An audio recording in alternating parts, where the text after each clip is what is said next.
Today from the global lane, Hagia Sophia now a mosque. Turkish caliphate rising, or is there a bigger threat to U.S. interests in the Middle East? Today, Iran has become a front porch for China rather than a backyard. Final vaccine testing underway, but a Michigan doctor says he's had success treating COVID-19 patients naturally, building up immunities. The sound of liberty and ringing the alarm against attacks on American heritage and culture. And 2 Latino canines, setting the example during chaotic times. And it's all right here on the global lane. Turkey's Hagia Sophia, once the largest Christian cathedral in the world, is a mosque once again. It was converted from a church to a mosque more than 500 years ago, and then became a museum in 1934. Now the call to prayer, the World Heritage Site. And after a Turkish court ruled last week that it could be converted to a mosque once again, Turkish President Erdogan said, quote, "Revival of the Hagia Sophia is a sign towards the return of freedom to the Al-Aqsa Mosque in Jerusalem." Well, joining us with more is retired U.S. Army Lieutenant Colonel Sargis Sangari. Mr. Sangari is running for Congress in Illinois' 9th District, but he's here today to talk to us in his role as the CEO of the Near East Center of Strategic Engagement, and he knows the region well. He's an Iraq War combat veteran, a former member of U.S. Army Special Operational Forces. Sargis, thank you for joining us. So first, I want to ask you what you make of Erdogan's move to convert the Hagia Sophia into a mosque. What's really behind all of this? What do you think?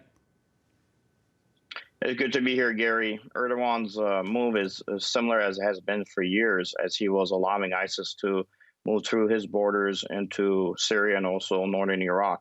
He has always looked at Turkey being that caliphate to come back and be able to be the lead for Islam throughout the globe.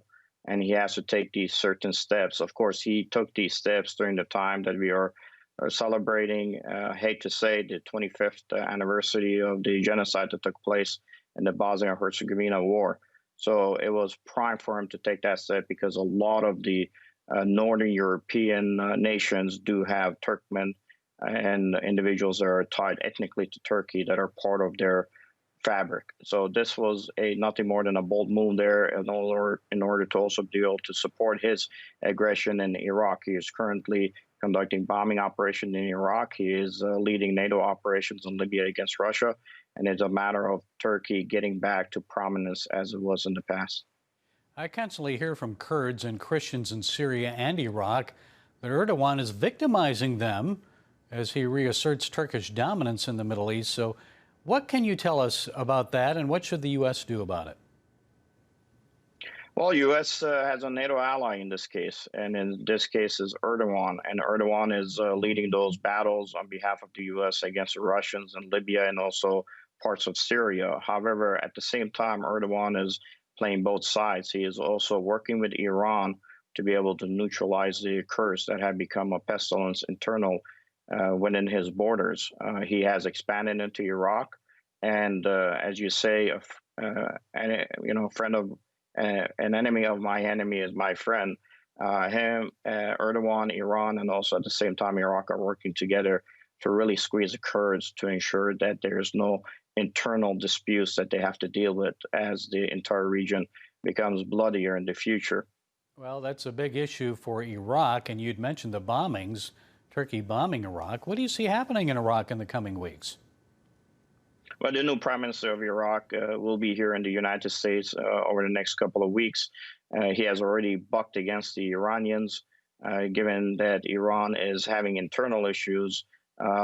He has been able to at least establish himself as someone who will also go after Iranian operators within Iran. He is making changes, trying to ensure that he at the same time squeezes the Kurds by ensuring that the corruption that was leading their coffers for so many years is not going to be part of the future of Iraqi fabric. He has already taken over the border crossings in Turkey. He will expand those border crossings between Turkey and Iraq and Iran and Iraq to ensure that all the economic monies that were being lost to Iraq will be returned to them. He has already struck a deal with the Kurds to ensure that at least 50% of the oil revenues that they were not being accounted for are returned back to Iraq. So on the issue of Iran, they've had at least 3 fires recently at the Natanz nuclear facility, and Trump still wants a new deal with the Islamic Republic. What is likely to happen there, Sargis?